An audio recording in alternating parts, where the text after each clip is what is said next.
reading this morning. Yeah, so I'm going to read this. You're ready in every season. Yeah. I'm going to tell you a story about a lady. Her name was Hetty Green, and it's a true story. She died in 1916, the richest and most detested female in America. She had $100 million in the bank, but ate crackers and cold oatmeal because she was too cheap to buy good food. The last 20 years of her life, she lived with a painful hernia because she'd not spend the $150 for the operation. Wow, $150. That's like nothing today. Her own son's leg had to be amputated because she was too cheap to take him to the doctor. On one occasion, she searched half the night for a lost 2-cent postage stamp. Once she tried to forge the signature of her deceased aunt in a vain attempt to accumulate $1 million more.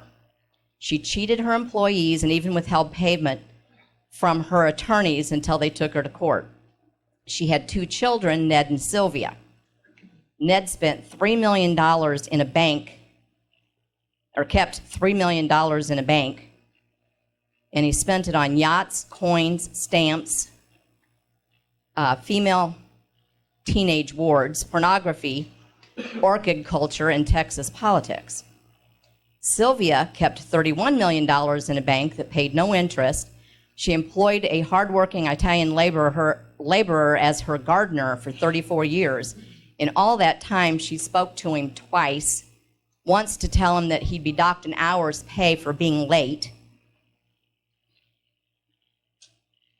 and the other to tell him to keep his daughter off the premises because she didn't like kids. They're all deceased now, Hetty, Ned, and Sylvia. Almost without exception, the millions were distributed where they were least needed and where they accomplished a minimum of good. Generally speaking, many Christians do that.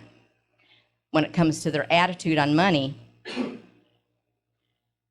they're more like Hetty Green and her children than they are Christ. They're more self-centered instead of Christ-centered. And I know that's not true here because I know I'm speaking to the choir here. But the truth is, many Christians keep some places within their hearts off limit to Christ's control.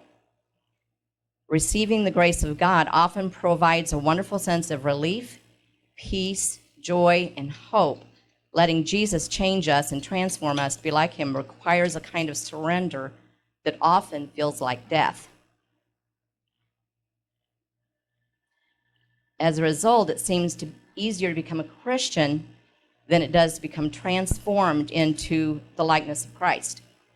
And nowhere is this more true than in the area of a person, of being a person known for generous giving. In Acts 11, the Bible tells us of a severe famine that devastated Jerusalem and the surrounding area. The first offering taken to help the Jewish brothers in Judea came from the church in Antioch. The offering was sent to the elders by Barnabas and Paul. The book of Acts and Paul's own letters tell of his efforts to maintain a flow of funds to the people in Judea. With this concern in mind, Paul teaches the New Covenant theology of giving everywhere he went. He taught, in verse 2, he taught about the severe trials that they were experiencing, the extreme poverty, and their own ability to give. Simply put, he was teaching them that the grace of God was greater than those things. And then he taught them that they gave themselves first to the Lord, then to them in keeping with God's will. So he's teaching them that when they come in alignment with what God wants them to do, then they will be willing and more free to give what God wants them to give.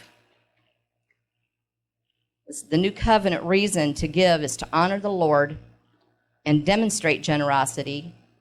It's not done out of guilt because from God's perspective, there is no debt owed. Christians' generous giving comes out of gratitude. Gratitude for what he's done for us.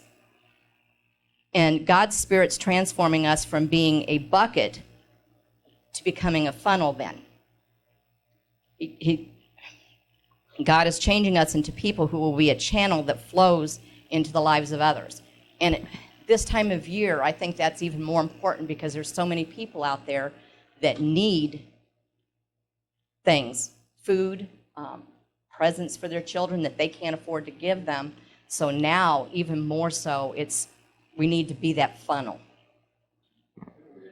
And that was off the cuff. That was very good.